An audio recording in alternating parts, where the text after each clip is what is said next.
ką, pagaliau nusileidome į Tenerifę, važiuojam su Brigita ir toks jausmas. Ieškome notaro. Antras aukštas.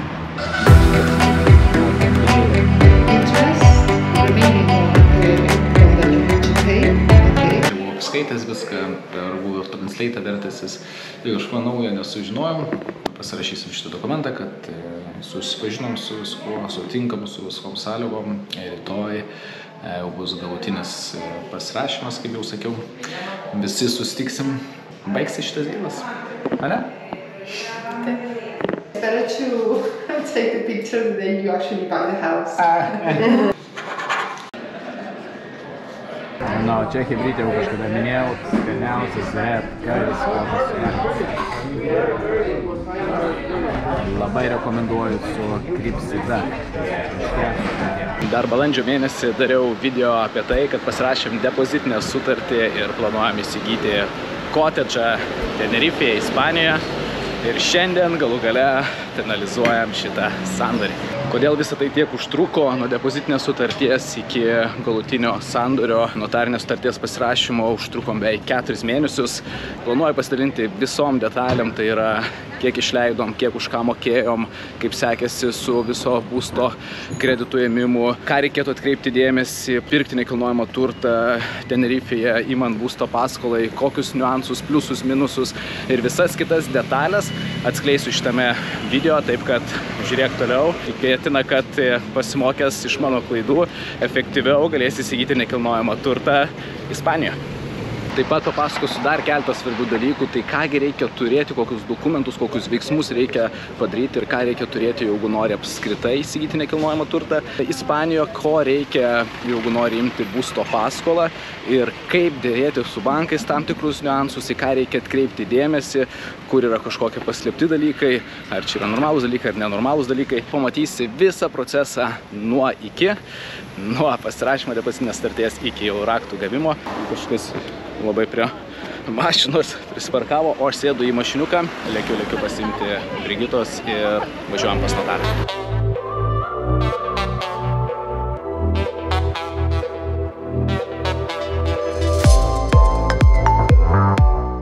Hola.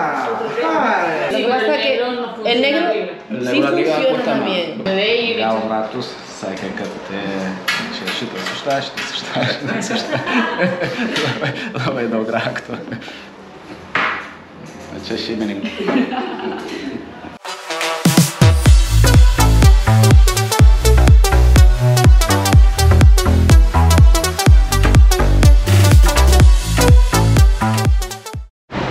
And it's done. Bet ar kad nenumiršta. Raktus gavom, varom apžiūrėti, ar nieks nepasikeitė. Home sweet home. Ta-da! Welcome to my crib. Čia fainai. Į namus atvažiavom, išsikrovėm daiktus, bet kur mašiną pastatytai nerandu. Iš gatvės pusės pasirodo yra važiavimas į garažą. Gal kad aš iš vidaus radau parkingą. Šita vieta, arba šita. Ir dar mums priklauso sandėliukas kitas. Bet po to ateisiu viską parodysiu. Noriu pradžiai įsimest visas šmutkės, apžiūrėti namus. Išvažiuojam pro vartus ir tada čia važiuojam į parkingą. Ir ėdame į parkingą. Nu, tada stūmėm duris, lipam laiptais. Leidžiamės laiptais. Įeinam į kiemelį. Čia viena terasėlė tokia. Nesėkėjimus rodyti visą. Kodėl? Nu ką, žinau. Gal nereikia rodyti, užtenka terasas. Ne. Žiūrėkite, aprodysiu namus. Pradžiam žiūrėkim pirmą aukštą. Čia kažkas yra. Taip atrodo virtuvė. Šaldytuvas. Šaldytuvas labai geras, nes jis toks šeimai skirtas. Šampanezą reikės iššauti. Sakė, ispanai turi tradiciją kaip ir lietuviai. Ir mašinas reikia aplaistyti, sako, ir reikia namus aplaistyti būtinai. Ko čia dar trūksta? Tai trūksta indaplovės. Nepastatysim kažkuriuo metu. Judame toliau. Čia yra vienas tualetas su kriauklė. Parodyk.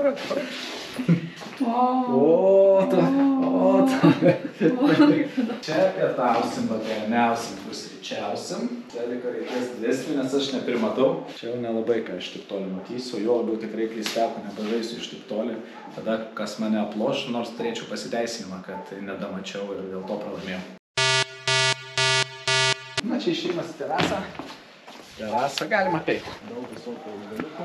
Nežinau, ar jie čia visi liks. Liks. Irgi toks fainas kampelis. Daug terasų.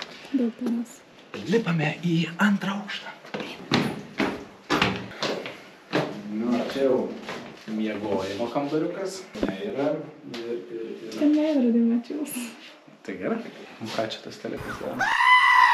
Dar čia jau svečių tokia vonia ir visa kita. Ir čia yra darbo kambarį. Vienas miego kambariukas. Ir kitą čia turbūt padarysim darbo kambarį. Bet bus matyti. Tai taip viskas atrodo. Džiaugiamės. Faina. Atrodo, nedaug ką reikės keisti. Smagu.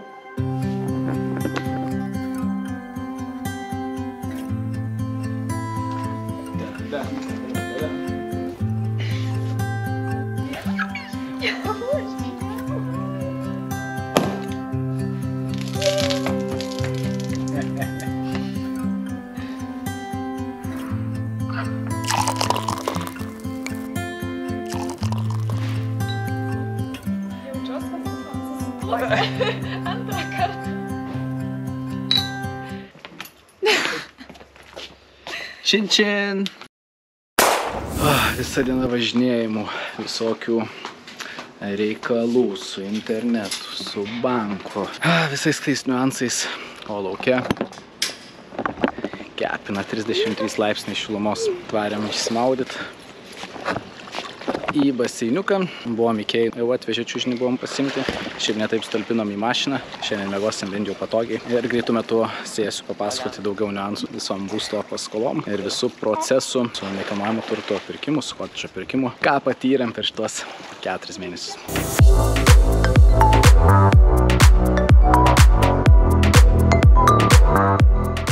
O dabar varau susitikti su tokiu Anthony, tai yra vietinis gyventojas Tenerifėj, kuris man nemažai padėjo atsakyti visus klausimus, nepasimesti, būti neapgautų čia apskritai pačioj pradžioj.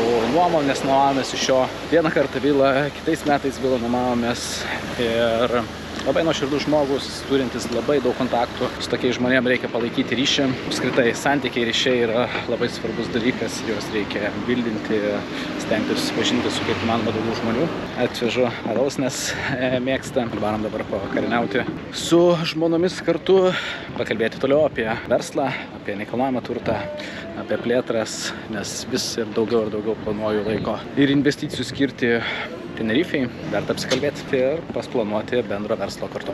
Tai labas, sveikinuosi su tavim jau iš savo terasos ir pagaliau visi reikalai yra baigti ir įsigijom pirmąjį nekilnojamą turtą Ispanijoje. Noriu pasidalinti daugiau niuansų, kaipgi atrodė visas procesas. Atrodė, jog viskas iš pat pradžių bus labai paprastai, kaip ir Lietuvoje. Tu pasirašai depozitinę sutartį, kad rezervuoji tą nekilnojamą turtą, kurį nori įsigyti, pervedi avansą atitinkamą, ką aš ir padariau. Tada kreipiesi į banką, siunti dokumentus bankui, bankas vertina, ar gali tau apskritai suteikti paskolą, duoda tau atsakymą, duoda preliminarias sąlygas kažkokias. Tada daromas turto vertinimas, po turto vertinimo sąlygos keičiamos arba žiūri, ar paskolina ar nepaskolina tiek pinigų. Vėlgi ten yra per tuo metu dar susiunčiami įvairūs dokumentai, vadinamieji finkos, ispaniškos notas simplės.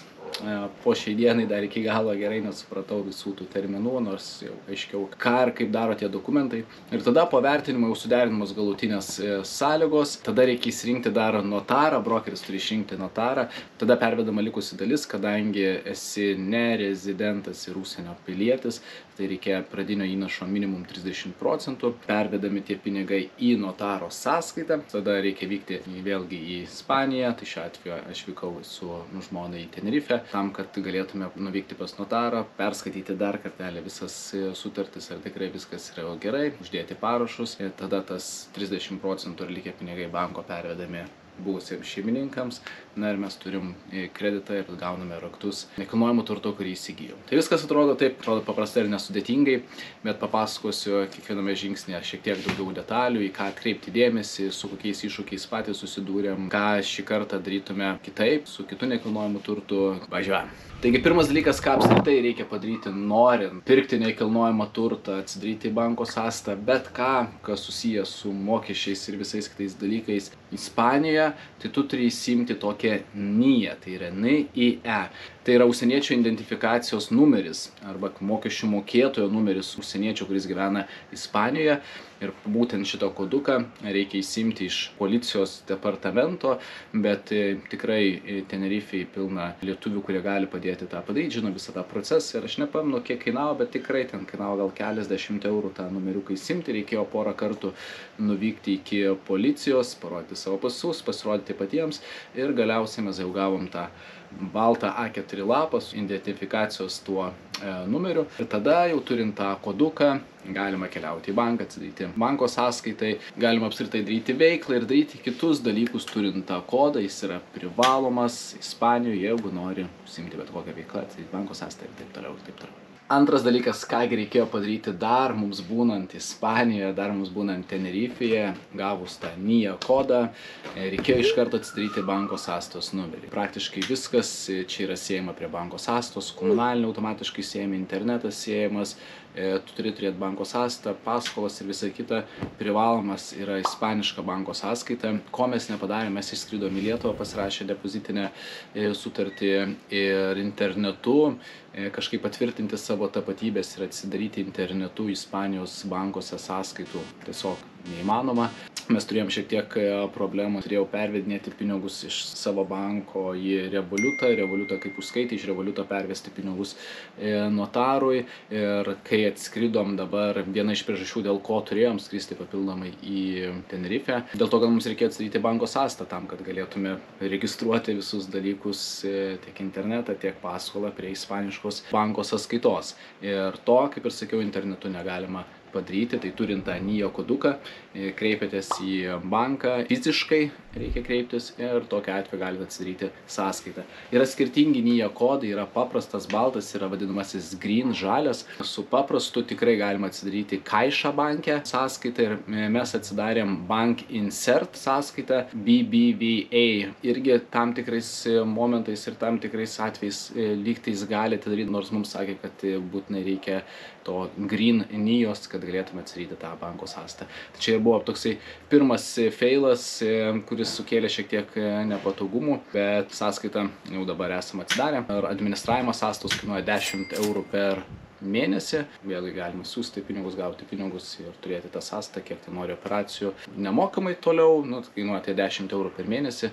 Ir dar kaip nerezidentui apie 40 eurų lygtais į ketvirtį ar į pusę metų, gal ir net į metus. Aš dabar neprisimenu, irgi kažkoks tai mokestis, jeigu tu turi turėti banko sąskaitą, bet jis yra nepriklausomai nuo banko, atskirai mokamas valstybei kaip nerezidentas. Nerezidentas tai reiškia, kad tu esi nedeklaravęs gyvenamosios vietos Ispanijoje. Aš šiuo atveju esu deklaravęs savo gyvenamąją vietą Lietuvoje ir čia darau verslą, perku kažką, gyvenu kaip nerezidentas.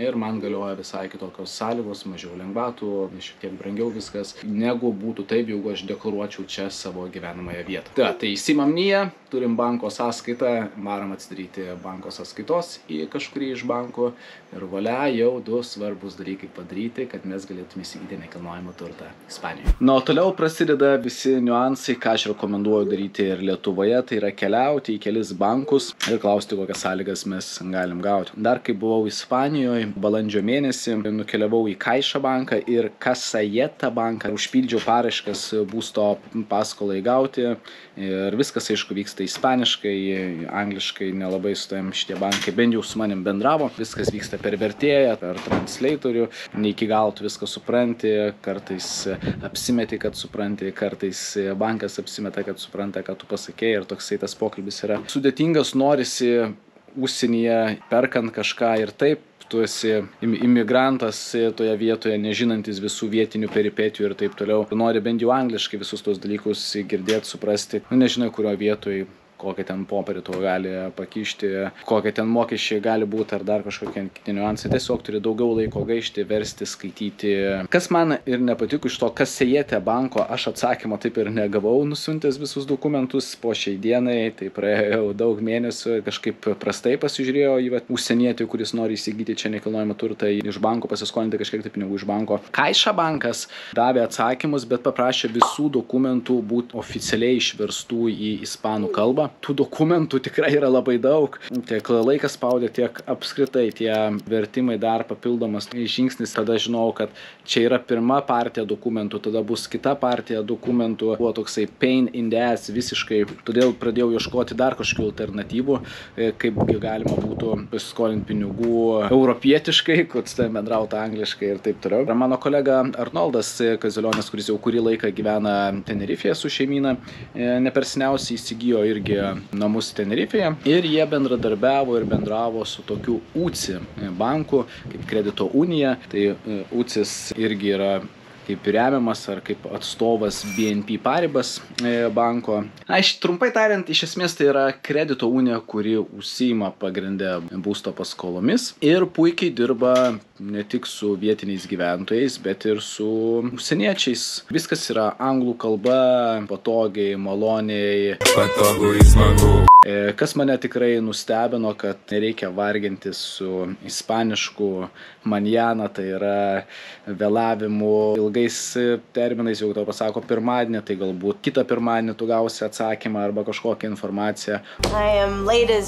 O čia viskas vyko labai greitai, labai operatyviai. Aš iš karto atmečiau kitų bankų peripetės ir pasiūlymus ir vargus ir pradėjau darbuotis su UCI, nes tai, ką bankai pasiūlė, buvo praktiškai tas pats, ką galėjo pasiūlyti šitą kredito unija, galbūt ten 0,1% daugiau arba didesnę maržą, bet aš pasirinkau suprantamą kelią, kaip kadangi pirmą kartą imu kreditą čia, tai noriu kaip įmanoma daugiau suprasti ir suprasti visą procesą nuo iki. Ir ispaniškai tą būtų buvę suprasti sudėtingiau, ypač kai neturi žmogaus, kuris tu gali paaiškinti visus šitos dalykus.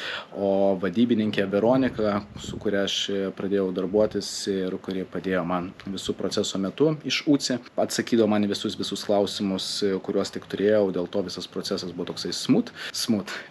Buvo neiškumų, bet su neiškumais mes puikiai susitvarkydavome. Galutiniam taškai iš UCI aš gavau tikrai puikias sąlygas. Kokias sąlygas man siūlė prieš tai, kodėl rinkausi tokias sąlygas, o ne kitokias, papasakosiu video toliau. Todėl rekomenduoju neišjungti ir žiūrėti toliau. Taigi aš gaunu Veronikos kontaktą iš UCI, parašau jai per WhatsAppą, mes sutarėm Zoom skambutį, susiskambinam per Zoomą, pasikalbam valandą, šiek tiek mes pasiklausinėję jos, papasakoju, ką planuoju įsigyti, per kiek laiko, kokius terminus turim, koks tai turtas, kaip atrodo visas procesas nuo iki, noriu dirbti su jais, ar noriu dar kažkur pasižiūrėti, aš sakau, okei, man viskas tinka, noriu dirbti su jais, nes kas man labiausiai patiko, kad jie specializuojasi su nerezidentų paskolomis, tai vadinasi, turi išdirbtą procesą, dažnai tą daro, tai vadinasi, bus tikrai sprendė daugybę problemų, kuriuos galbūt nerezidentai turi, arba pats darbas ir paskolosimas per nuotolį tikėtinai yra išspręs toliotas elektroniniai parašai ir visi kiti dalykai.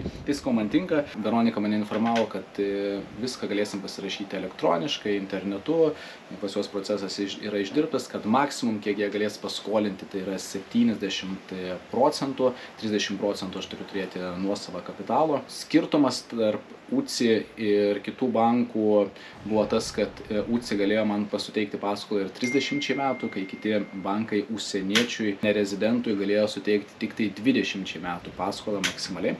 Man didelio skirtumo nebuvo ar 20 ar 30 metų, bet faktas, kad kuo galima daryti mažesnės įmokas ir kaip galima turėti ilgesnį laikotarpį, tuo aš turiu daugiau laisvų pinigų, kuriuos galiu įdarbinti ir investuoti kažkur kitur.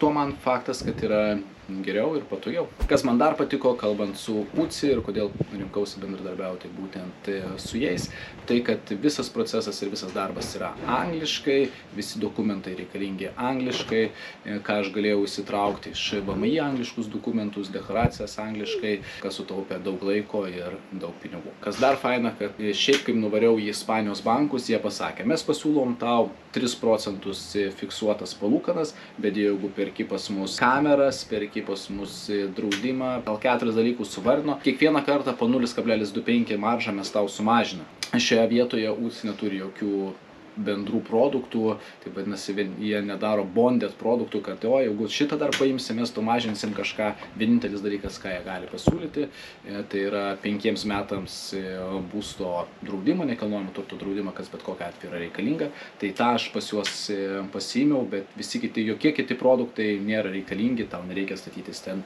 kamerų, signalizacijų, life insurance, tai yra gyvybės draudimo imti, dėl kažkokių priežasčių tu nenori, kas mano manimu yra nelogiška, jeigu tu turi būsto paskolą, tu turi turėti ir gyvybės draudimą, nepaliktum paskolos antrai pusėje artimiems žmonėms ir apsaugotum juos, jeigu neduok Dieve įvyktų blogiausias scenarius. Bet vėlgi, bankai dažniausiai parduoda savo produktus, jie būna brangesni, jie nebūna lankščiai pritaikyti žmogui, į naudos gavėją dažniausiai bankas pasidaro patys save ir tokie gyvybės draudimo produktai nėra patys geriausi rinkoje. Kas man patiko, kad aš pats galiu pasirinkti, kur aš galiu turėti gyvybės draudimą, apskritai, jeigu nenoriu, galiu jo neturėti. Bet, kaip ir sakiau, tokiu atveju man reikia jo imti iš banko, aš galiu pasirinkti kokią pats noriu pinigų sumą, galiu nurodyti naudos gavėją savo žmoną, o ne banką, kas tokiu atveju yra ženkliai saugiau. Taigi susipažinom su visų procesu ir kaip veikia UC ir taip toliau ir taip toliau. Ir aišku, gavau iš Veronikos sąrašą su dokumentais, kokiusgi man reikia juos atsiųsti, kad jie pradėtų pirminį vertinimą, ar apskritai gali man suteikti paskolą, pakanka pajamų ir panašiai ir panašiai. Tai reikėjo pasų, mobiliųjų telefonų numerių, e-mailo, adreso, kur dabar gyvenam Lietuvoje. Tada 3 paskutinių metų deklaracijų iš Lietuvos valstybės VMI, vadinasi, tiek mano, tiek Brigitos. Banko sąskaitų išrašų, kad turim sutaupytą pradinį kapitalą, jisai nėra paskolintas ir taip toliau. Tada paprašė duomenų apie įmonės, įmonių balansų, pelno nuostolių ataskaitų, įstatų ir panašių dalykų, kas susijęs su įmonės veikla ir visais kitais niuansais susijusiais su įmonė. Tiesiog, wow, buvo šitas nukritimas. Čia jūs pamatytumėt, kaip aš filmuoju, tai čia kažkaip pastatau. Dar netradau vietų filmavimo, o kadangi nepasiėmiau štatyvo jokio, aš esu 2 įmonių bendras savininkas, esu M-Capital bendras savininkas, 100% esu savininkas MB Pociūnas įmonės, tiek vienos įmonės pelno nuostolių ataskaitų balanso, tiek kitos už praėjusius 2 ar 3 metus, dabar aš neprisimenu, tai vėlgi reikėjo surinkti nemažai dokumentų ir juos įsiųsti. Didžiausia problema yra ta, kad Lietuvoje aš asmeniškai įsimoku iki 45 000 eurų pagal civilinę darbo sutartį mažojoje bendrijoje. Mažoji dalis pinigų dėja daugiau negaliu įsimokėti, nebent reikėtų mokėti darbo užmokestį, o tai sudarytų, kad nuo kiekvieno 1000 eurų, kurį aš įsimoku, apie 700 eurų turiu sumokėti valstybei, kas yra labai dideli mokesčiai. Todėl įsimoku tik tai pagal civilinę darbo sutartį iki 45 000, nes virš 45 000 jau atsiranda PVM-as. Aš nenoriu tapti PVM mokėtojų kaip fizinis asmuo, dėl to visus likusius pinigus aš įsimoku dividendų pavidalu, kas yra 15% gyventojų pajamų mokestis gyventojų, kurie aš turiu sumokėti, ir 15% pelno mokestis įmonė, kurią sumoka. Tai vadinasi šiek tiek mažiau, 30%.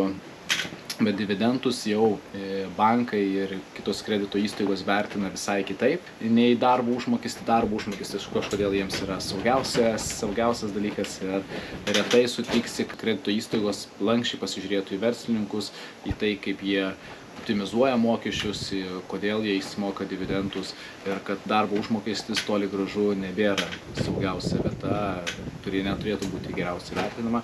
Tai šiuo atveju su UC aš neturėjau labai didelių problemų, jie lankščiai vertino dividendus, pasižiūrėjo deklaracijas, pasižiūrėjo to, kad įmonės yra augančios, kad yra įmonių puslapiai, kad čia nėra kažkoks skemas ir taip toliau. Ir puikiai vertino absoliučiai visas pajamas, galėjo netgi paskolinti ženkliai daugiau pinigų, bet nepaskolino. Kodėl nepaskolino, greitu metu ir papasakosiu, nes įvyko tam tikras niuansėlis, į ką sekantį kartą aš jau daryčiau visiškai kitaip. Na, neilgai trukus gaunu atsakymą, kad viskas yra patvirtinama, paskolą jie man gali suteikti, na ir toliau vyksta sekantis niuansai. Šito kotedžo kaina, kurią mes sutarėm, už kiek planuojam pirkti, yra 263 500 eurų. Paskolos sumą mums gali paskolinti, tai yra 70%, 184 500 eurų. Mokesčiai, kuriuos dar padetalizuosiu, iš ko jie susideda dar on the top, yra apie 23 24 000, tam, kad turtą užrašytų jau mano vardu. Perrašymas viskas padetalizuosiu, kas eina į tos mokesčius šiek tiek vėliau.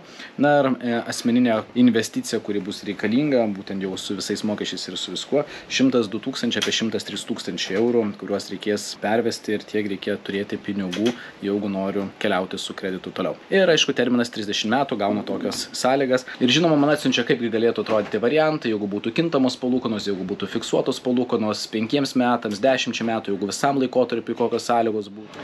Nu va, ir nespėjau chebrytį jums supasakoti toliau, bet pabaigsiu viską grįžęs į Lietuvą. Lėktuvas jau mūsų laukia, o dar ir kamera įsikraudinėja, taip kad pasimatysim Lietuvoje, pratęsiu video ir pabaigsiu jį Vilniuje. Nu ką, chebrytė, grįžau Vilnių, įsibėgėjau su darbais ir žiūriu, kad dar nesu pabaigęs video apie nekilnojamą turtą pirkimą Tenerifėje. Per tą laiką jau spėjome ir išnuomoti kotedžą, o žiūriu, dar video nepabaigtas, taip kad tęskime toliau. Taigi iš UCI gavome pasiūlymą, kaipgi galėtų atrodyti mūsų kredito sąlygos, jie jau sutiko, kad mus finansuoja ir parodė keletą skirtingų variantų, kokią maržą galėtų būti, jeigu fiksuojam 10 metų palūkanas, jeigu fiksuojam 15 metų palūkanas, jeigu fiksuojam visam laikotarpiui, jeigu nefiksuojam, kokią maržą jie pasiūlo ir jeigu keičiasi Euriboras. Visą tai pakol kas yra preliminaru ir dabar reikia judėti su turto vertinimu, įsivertinti, kiek bankas gali paskolinti, ar turtas yra vertingas ir viskas su juo yra ok. Na ir čia chebrytė prasideda nuotykiai, kurie užsitęsia praktiškai 2 mėnesius. Kad įvertintų turtą, reikalingi tokie dokumentai iš registrų centro, aš juos esu gavęs iš nekilnojamo turto brokerio, persiunčiu juos kredito unijai,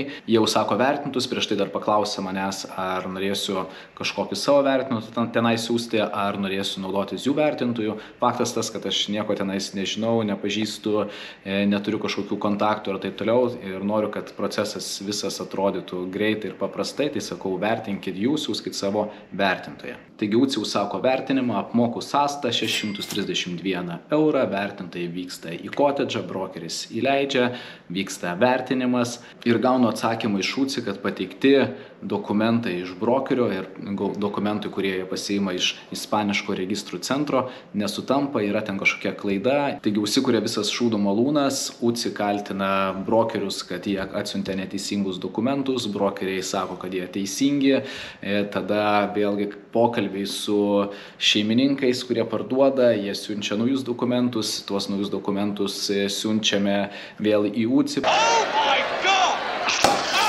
Pasirodo, kad jie buvo atsiuntę ne tuos dokumentus ir visas tas procesas tęsiasi. Problema, kuri iškilo, jog vertintojai vertino tik tai kotedžą, nes pagal dokumentus, kuriuos pateikė, nebuvo tuose dokumentuose kodų garažo ir sandėliuko. Tokio atveju buvo įvertintas tik tai vienas turtas, o ne atskiri dar papildomi 2 turtai ir vertinimo suma buvo atitinkamai mažesnė. Taigi, pakol mes susitvarkome su dokumentais, praeina 1,5 mėnesio, pakol vėl vertintojai nuvyksta į kotedžą ir vertina dar 2 papildomus turtus, kurie pasirodo irgi kažkaip tai bendrai Ispanijoje, tai yra įprasta, priklauso bendrijai ir pagal dokumentus man priklauso tam tikras procentas garažo ir tam tikras procentas sandėliuko, kur yra išskirtas, aišku, konkretus numeris, aš turiu tą nusavybę, savo parkingo vietą ir konkretų sandėliuko numerį, bet vertintai, būtent UCI vertintai, negali to įvertinti kaip mano turto ir dėl to vertina atitinkamai mažiau, nes tai yra kaip ir bendrijos, kaip ir mano nusavybė. Yra toks įdomus dalykas, tai yra visiškai normalu, aš aiškinuosi ir su teisininkais ir viskas su tuo yra ok, bet problema iškyla ta, kad kadangi vyksta ir skirtingi vertinimai ir taip toliau, jie neįvertina man atitinkamai pinigų sumai, kurią man planuoja skolinti bankas ir kiek kainuoja man tas kotedžas su parkingo vieta ir sandėliuku. Taigi galutinėme taške turtas įvertinimas mažiau negu man reikia ir čia yra pirmoji pamoka, ką aš išmokstu, kad kaip ir Lietuvoje reikia ieškoti vertintojų, su kuriais galima pasikalbėti ir jie nėra tiesioginiai banko ar kredito įstaigos atstovai ir galima kalbėtis dėl vertinimo ar visų kitų niuansų eigoje ir iš karto išsiaiškinti tokius dalykus. Taip ir Ispanijoje nereikėtų imti vertintojo, kuris yra atstovas tos įstaigos, į kurią tu kreipiesi. Net pati Veronika man sako, kad jos vyras buvo nuvaręs, nes jos vyras yra vertintojas, kurį atstovauja, Veronika Ucis atstovauja, kad jos vyras buvo nuvaręs ir vertino visai didesnę kainą, bet antrą kartą jie nebegali daryti vertinimo ir aš negaliu imti kito vertintojo, o be to ir laikas pradeda spausti,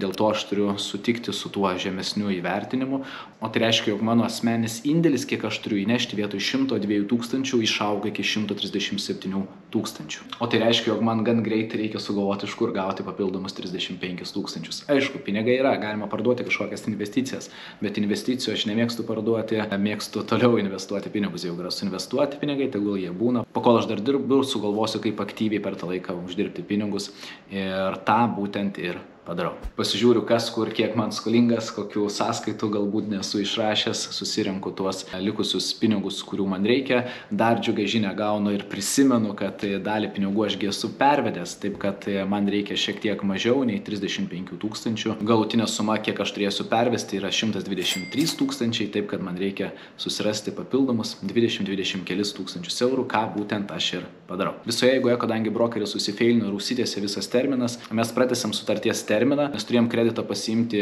ir įsigyti nekilnojamą turtą iki Liepos pabaigos, Liepos 28 kažkas tokio, mes pratęsėm tą terminą iki rugpjūčio 28 dienos. Šeimininkai suprato, kad čia įvyko nesklandumų ir iš šių pusės, ir iš brokerio pusės, ir su banku čia buvo nesusikalbėjimas su kredito unija, taip kad mes pratęsėm draugiškai tą terminą be jokių nuobaudų. Nors šią vietą aš galėjau kabinėtis, galėjau samdytis teisininkus, bet tikslasgi ne nuvogti pinigų iš brokerio ar iš šeimininkų, o šioje vietoje įsigyti tą nekilnojamą turtą, nes laikas tampa labai brangus. Šiame projekte ir šiame pirkinyje aš prarandu nemažai laiko dėl visų tų derinimų ir visų kitų dalykų, todėl noriu pabaigti jį kaip manoma greičiau. Tada Veronika mums dar parašo, jog mums reikia įsimti tokią modelo 030 formą. Suveda mūsų mokesčių konsultantų Ispanijoje, susinčiam jam duomenis, kokių reikia. Ta forma, kaip aš suprantu, reikalinga tam, kad užregistruotų, kad galėtų užregistruoti turtą jau mūsų vardu Ispanijoje. Taip, kad nusinčiam duomenis, sumokam 80 eurų ir gauname kartu su Brigita atskiras tas modelo 030 formas, kurios yra reikalingos jau notaro pasirašymui ir pačiai kredito įstaigai. Taigi visi darbai baigti, turtas yra įvertintas, visos formos reikalingos užpildytos ir gautos. Kredito unija dar kartelį tikrina mano banko sąskaitas, ar aš turiu pinigus, ar jų kažkur neišleidau, ar turiu reikiamą pradinį įnašą, kuris yra išaugęs iš 102 tūkstančių į 120 kelis tūkstančius eurų. Prasideda notarų derinimas ir galutinės dėrybos dėl būsto kreditų sąlygų. Bankas galutiniam taške sutinka man paskolinti 150 tūkstančių eurų, kaip ir minėjau, dėl turto įvertinimo netinkamo. Belieka aptarti sąlygas, tai yra sutarties sudarimo, mokesčius, maržą ir kurį metodą rinktis, kaip grąžinsiu atitinkamai kreditą. Kadangi fiksuotos palūkanos manęs netenkina ir nedomina, nes fiksuotas palūkanas kredito įstaiga vis laiką skaičiuoja aukštesnėje skalėje, jie tikrai puikiau ir geriau skaičiuoja jų analitikai negu mes patys. Man pasiūlo 10 metų fiksuoti 2,65% arba 2,75% ir po 10 metų keisti į 0,99% maržą. Bet turite suprasti vieną svarbų dalyką, jog per 10 metų žmogus išmoka praktiškai 2/3 visų būsto kreditų palūkanų. Per likusius 20 metų mes išmokame labai nebedaug palūkanų. Tai pirmi 10 metų yra labai svarbus, kokią maržą jūs turėsite ir kokias palūkanas mokėsite. Kadangi aš visai neblogai moku valdyti savo finansus, taip kad fiksuotos palūkanas manęs netenkina ir mes pradedam dėrėtis dėl kintamų palūkanų. Jos keisis kas 6 mėnesius, tai yra Euriboras keisis kas 6 mėnesius, tai reiškia, prie mano sutartos maržos dar prisidės Euriboras, tai yra tarpbankinės palūkanos. Aš puikiai įsivertinu, jog Euriboras kyla ir Euriboras tikėtina dar kils kažkurį laikotarpį, bet kaip ir sakiau, tikėtina jisai nebus aukštesnis 10 metų, vidurkis nebus aukštesnis negu banko siūlomos fiksuotos palūkanos man. kintamas palūkanas 1,65% marža, plus žinoma Euriboras. Ir šitoje vietoje pradedu skaičiuoti, kurią vietą man nusimažinti, nes man pasiūlo dar 2 procentus nuo paskolos sumos, kiek dar turiu sumokėti už sutarties sudarymo kaštus. Taigi aš pradedu skaičiuoti, dėl kurio dalyko man labiau apsimoka dėrėtis ir pasiskaičiuoju, jog pamažintamas maržą aš tikėtinai išlošiu daugiau. Taigi aš pasiūlau 1,65% maržą mažinti iki 1,5% bei sumažinti tuo pačiu iki 1% sutarties sudarymo kaštus. Abiejų dalykų negaunu. Sutarties sudarymo kaštus man sumažina iki 1%, o maržą padaro 1,54%, taigi dar išlošiu ir ant to, ir ant to. Jokių papildomų produktų man nesiūlo, bet pasiteirauja, ar aš norėsiu įsigyti nekilnojamo turto draudimą iš UCI, ar norėsiu įsigyti iš kažko kito. Pasižiūriu, kokios kainos yra daugiau mažiau, kokie yra variantai. Ir UCI pateiktas nekilnojamo turto pasiūlymas man puikiai tinka. Jo kaina yra 1516 eurų 5 metams, premium nekilnojamo turto draudimas, kuriame įeina ir kintamų daiktų draudimas, ir grinųjų pinigų, ir sienų, ir taip toliau, ir taip toliau. Tikrai geras taisyklėse, kaip paskaičiau, geras draudimas. Taigi prie viso to dar prisideda 1516 eurų už nekilnojamo turto draudimą. Niuansus, kurį sužinau, jog prie viso to jie man vis tiek pirmus metus privalo fiksuoti palūkanas su 3,09% ir tai nėra jokių dėrybų ties šito klausimo, nes bankas nori susirinkti palūkanų savo ir tokios yra sąlygos ir jų mes negalim keisti ir aš turiu šitom sąlygom sutikti. Taigi pirmus metus mano palūkanos yra 3,09% fiksuotos, nepaisant to, kaip keisis Euriboras. Sekančiais metais mano palūkanos tampa 1,54 plus 6 mėnesių Euriboras. Na ir all in all man susiunčia visus dokumentus, o jų yra tikrai labai daug ir aš skaitau visus tuos dokumentus, nes kredito sutartis, jeigu nežinoji, mano mielas bičiuli, yra stipresnė nei santuokos sutartis, todėl būtina ją pasiskaityti, ypač jeigu ėmi pirmą kartą arba ėmė jeigu užsienio šalyje, tai aš sužiūriu ir perskaitau visus dalykus, ar tikrai nėra kažkokių paslėptų dalykų, ar visą tai, ką mes kalbėjom, susirašinėjom mailais, yra įtraukta ir nėra kažkokių kabliukų, ar kažkurioje vietoje manęs nebando apgauti, užduodu dar kažkokius kertinius klausimus, su pasitikslinimus, ko aš nesuprantu, gaunu atsakymus ir galim judėti toliau su visais notaro reikalais. Vyksta nuotolinis derinimas su notarais, nes pas notarą turi būti tiek savininkai, tiek brokeris, tiek UCI atstovas, tiek mes kartu su Brigita. Taip, kad surandam bendrą datą, užbukinam notarą, perkam bilietus, bilietų kainos vėlgi yra kosminės, pakol surandam, kaip nuvykti, sumokam už bilietus beveik 1800 eurų. Nuo kaip mums sekėsi atvykti, kaip mums sekėsi pas notarą ir visus kitus dalykus, jūs jau matėte. Taigi galutinėme taške pasiskoliname 150 000 iš banko, 137 000 yra mūsų indėlis, mūsų pavedimas, iš kurio 13 000 jau esam pervedę šeimininkams, buvusiems šeimininkams depozito kontrakto pasirašymo metu, dar seniai gegužės mėnesį. Na ir iš šitų pinigų dar 23 700 eurų nukeliauja visiems mokesčiams tam, kad perrašytų turtą mums. Šiek tiek padetalizuojant šitą sumą, tai yra 896 eurų yra notaras, 1060 eurų yra registracija turto, 17 127 eurai yra tiek, kiek mes turim sumokėti Ispanijos vyriausybei už tai, kad mums perrašomas tas turtas, 638 eurai, nežinau, koks manager fee, 1500 eurų yra opening commission, kurį aš turiu sumokėti UCI, tas 1% nuo 150 000 ir home insurance yra 1516 eurų, tai yra nekilnojamo turto draudimas ir dar turto vertinimas pasirodo iš viso kainavo 834 eurus, nes dar buvo papildomai dar kartelį vertinimas, tai dar reikėjo damokėti už garažo ir sandėliuko vertinimą. Taigi visas procesas tikrai pareikalavo nemažai laiko ir energijos, vis dėlto nekilnojamą turtą pirkau pirmą kartą Ispanijoje ir dėl to norėjau jums papasakoti irgi šiek tiek daugiau detalių, kaip viskas vyko, kad galbūt nepadarytumėt tų klaidų, kurias padariau aš, arba žinotumėt aiškiau, koks yra procesas, žinotumėt, kas jūsų laukia. Taigi visas procesas tikrai pareikalavo nemažai laiko ir energijos ir užtruko šiek tiek ilgiau, negu aš planavau, kaip ir šitas video, bet norėjau detaliai papasakoti jums dalykus, kad kad aiškiau matytumėt, koks yra procesas, jeigu kažkada patys sugalvotumėt pirkti nekilnojamą turtą Ispanijoje, o galbūt buvo tiesiog jums įdomu pasiklausyti, kokia buvo ta mano istorija ir mano kelias.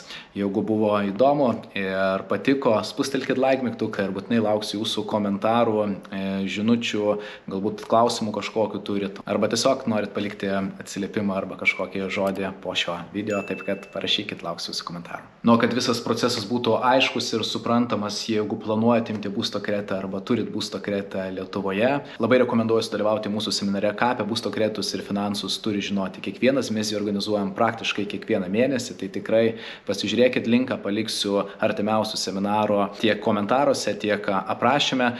Sudalyvaukite tame seminare, jeigu planuojate imti būsto kreditą, kad žinotumėt, kaip dėrėti su bankais Lietuvoje, kaip pasiruošti būsto kreditui, kokius žingsnius reikėtų padaryti, kaip tą kreditą reikėtų tinkamai grąžinti, kad sumokėtumėt bankui kaip įmanoma mažiau palūkanų ir panašiai, tam, kad nedarytumėt mano klaidų. Jeigu būtų toksai seminaras Ispanijoje, aš būčiau tikrai jame sudalyvavęs ir tikėtina, kad būčiau dar tam tikrose vietose arba sutaupęs laiko, arba pinigų, tikėtina, kad labiausiai laiko, o laikas, kaip ir sakiau, yra labai brangus dalykas ir reikėtų jį vertinti, taip kad taupykit savo laiką. Per 2 valandas seminare tikrai sužinosit daug naudingos informacijos ir šioje vietoje tai jums sutaupys tikrai ne 100, o tikėtina ir kelis tūkstančius eurų, tiek imant būsto kreditą, tiek po to tinkamai jį grąžinant. Nu, aš kaip jau ir sakiau, paleidom Tenerifės kotedžą nuomos, kažkiek patys gyvensim, tai jeigu įdomu, kaip atrodo nuoma, koks yra uždarbis, kokie yra visi niuansai, kaip išnuomot nekilnojamą turtą, kiek reikia sumokėti agentūroms, kurios moka, kaip atrodo visa ta